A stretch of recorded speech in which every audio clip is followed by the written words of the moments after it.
मध्य प्रदेश में बीजेपी की छप्परफाड़ जीत के मायने अरविंद केजरीवाल ठीक से समझ नहीं पाए, लेकिन उसके बाद हरियाणा, महाराष्ट्र और झारखंड के नतीजों से केजरीवाल को तगड़ा झटका लगा। वजह ये कि महिला सम्मान राशि योजना का उन्होंने ऐलान तो बजट में ही कर दिया था, लेकिन दिया एक ढेला भी नहीं। अब विधानसभा चुनावों की रेवड़ी लिस्ट में इसे शामिल करने की तैयारी है, लेकिन चुनावों के पहले ही एनडीए ने महाराष्ट्र में इस योजना को लागू कर दिया और नतीजा सामने है। महायुति की छप्परफाड़ जीत और एनडीए गठबंधन की हार। झारखंड में भी हेमंत सोरेन ने चुनाव के महीनों पहले ऐसी ही योजना शुरू कर दी थी और अब नतीजे उनके पक्ष में आ गए। मतलब कि महिलाएं चुनावी जीत की सबसे बड़ी फैक्टर साबित हुई। अरविंद केजरीवाल अगर समय से पहले इस योजना को लागू कर देते तो लोकसभा से लेकर विधानसभा चुनाव में उन्हें फायदा होता, लेकिन अब सिवाय पछताने के उनके पास कुछ बचा नहीं। शिवराज सिंह चौहान की लाडली बहना योजना आज सबके सिर चढ़कर बोल रही है। इससे यह अनुमान लगाया जा रहा है कि जिसने भी महिलाओं पर दाव लगाया उसकी कुर्सी सेफ रही। मध्य प्रदेश विधानसभा चुनाव में डावाडोल चल रहे तत्कालीन सीएम शिवराज सिंह के इस आइडिया ने काम किया। महिलाओं को नकद राशि देने की योजना।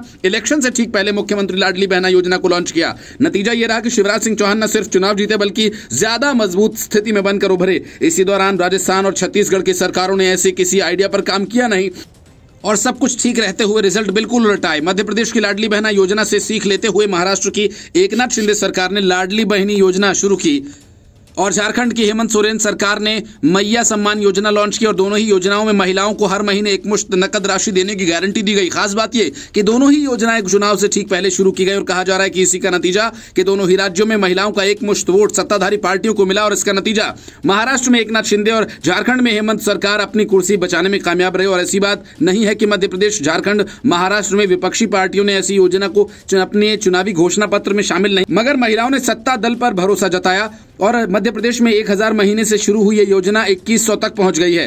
कुछ घोषणा पत्रों में 2500 से 3000 तक का जिक्र किया गया, मगर महिलाओं ने मौजूदा सरकार के वादे पर यकीन किया, लिहाजा एक तरफा जीत सुनिश्चित हुई। महाराष्ट्र, झारखंड के रिजल्ट को लेकर कहा जा रहा है कि इस जीत में सबसे बड़ा रोल लड़की बहिनी योजना का है और मैया सम्मान योजना का है। इस योजना के शुरू होने पर ही सरकार ने ऐलान कर दिया था कि विधानसभा चुनाव में तुरुप का इक्का साबित होगा। दोनों ही राज्यों में सत्ताधारी पार्टियों की ओर से इसका जोर शोर से प्रचार भी किया गया और इसके पहले कर्नाटक चुनाव में भी इस तरह की महालक्ष्मी योजना का असर देखा गया था। जिस तरह राजस्थान और छत्तीसगढ़ में कांग्रेस की सरकारें महिलाओं की ताकत को भांपने में चूक गई, उसी तरह कर्नाटक में बीजेपी की सरकार वुमेन पावर को पहचान नहीं पाई। Bureau report, news of India.